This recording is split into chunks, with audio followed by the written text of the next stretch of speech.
বাংলাদেশের প্রায় 4 ভাগের 1 ভাগ মানুষ কিডনি রোগে আক্রান্ত। এটা হচ্ছে 2019 সাল পর্যন্ত ডেটা। এখন হয়তো এই রোগীর সংখ্যা আরো বেশি।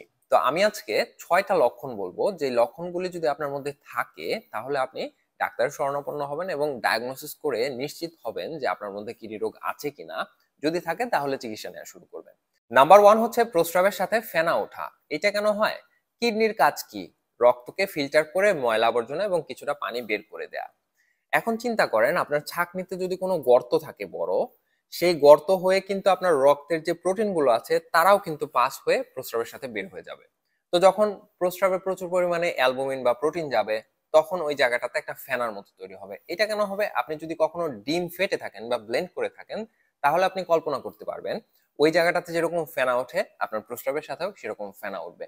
কারণ ডিমের মধ্যেও অ্যালবুমিনের কারণে ফেনা ওঠে, আপনার প্রস্রাবের সাথেও যদি কিডনি ড্যামেজ থাকে প্রচুর অ্যালবুমিন বের হয়। 2 নাম্বার হচ্ছে মাংসপেশিতে ক্র্যাম্প হওয়া।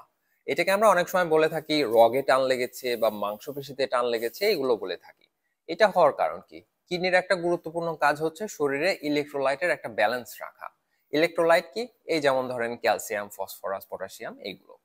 তো যখন আপনার কিডনি ভালো মতো কাজ করবে না, তখন শরীরে ইলেকট্রোলাইটের একটা ইমব্যালেন্স হয়ে যাবে।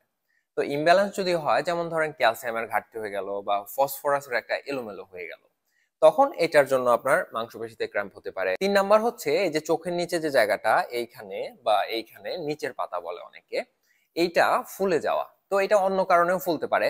এটা যদি 1 দিন 2 দিন হয় তাহলে হচ্ছে অত চিন্তার কিছু না, কিন্তু এটা যদি কন্টিনিউয়াসলি 1 সপ্তাহ 2 সপ্তাহ এইরকমই চলছে, এরকম হয়, তখন এটা একটা লক্ষণ হতে পারে। কারণ কিডনির আরো একটা গুরুত্বপূর্ণ কাজ হচ্ছে শরীরে পানির ব্যালেন্স রাখা। আপনার কিডনি যদি ভালো মতো কাজ না করে, তখন দেখা যাবে ও শরীর থেকে ভালো মতো পানি সরাতে পারছে না বা বের করে দিতে পারছে না। তখন দেখা যাবে শরীরে পানি জমতে শুরু করবে।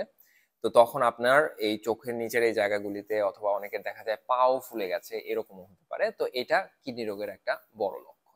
নাম্বার 4 হচ্ছে প্রস্রাবের সাথে রক্ত যাওয়া। এটা কেন হতে পারে?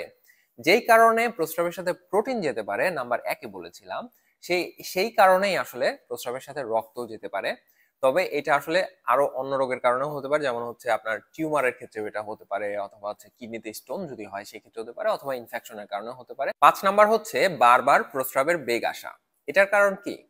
কিডনি যখন শরীর থেকে বর্জ্য পদার্থ ভালো মতো বের করতে পারছে না, বর্জ্য পদার্থ শরীরে রয়ে যাচ্ছে, তখন শরীর বারবার সিগন্যাল দিচ্ছে, আচ্ছা প্রস্রাব করো, বর্জ্য পদার্থ রয়ে গেছে, আচ্ছা প্রস্রাব করো, বর্জ্য পদার্থ রয়ে গেছে। এই কারণে আসলে বারবার প্রস্রাবের এই অনুভূতি আসে। তো এটা আসলে প্রোস্টেট জনিত কারণেও হতে পারে। তো এই ক্ষেত্রেও আসলে ডাক্তারের সাথে যোগাযোগ করে আসলে ডায়াগনোসিস করতে হবে। 6 নাম্বার হচ্ছে ড্রাই বা ইচি স্কিন, মানে হচ্ছে আপনার চামড়া শুষ্ক হয়ে যাওয়া অথবা জায়গায় জায়গায় চুলকানির অনুভূতি হওয়া। এটার কারণ কি? আগে যেটা বললাম যে কিডনি আসলে শুধুমাত্র যে ময়লা আবর্জনা পরিষ্কার করে তা না, এটার খুবই খুবই গুরুত্বপূর্ণ একটা কাজ হচ্ছে ইলেকট্রোলাইট ব্যালেন্স রাখা শরীরের মধ্যে। তো ইলেকট্রোলাইট যদি ইমব্যালেন্স হয়ে যায়, সেক্ষেত্রে আসলে বোন ডিজিজ হতে পারে অথবা মিনারেল ডিজিজ হতে পারে। সেক্ষেত্রে আপনার এই ইচি স্কিন বা হচ্ছে ড্রাই স্কিন এগুলো হতে পারে। তো এই লক্ষণগুলি যদি আপনি আপনার মধ্যে দেখেন, তাহলে আপনার উচিত হবে দ্রুত একজন ডাক্তারের সাথে কথা বলে ডায়াগনোসিস করা এবং নিশ্চিত হওয়া আপনার কিডনি কি আসলে ভালো আছে কিনা। যদি না হয় সেক্ষেত্রে চিকিৎসা শুরু করা। ভালো থাকবেন সবাই। আসসালামু আলাইকুম।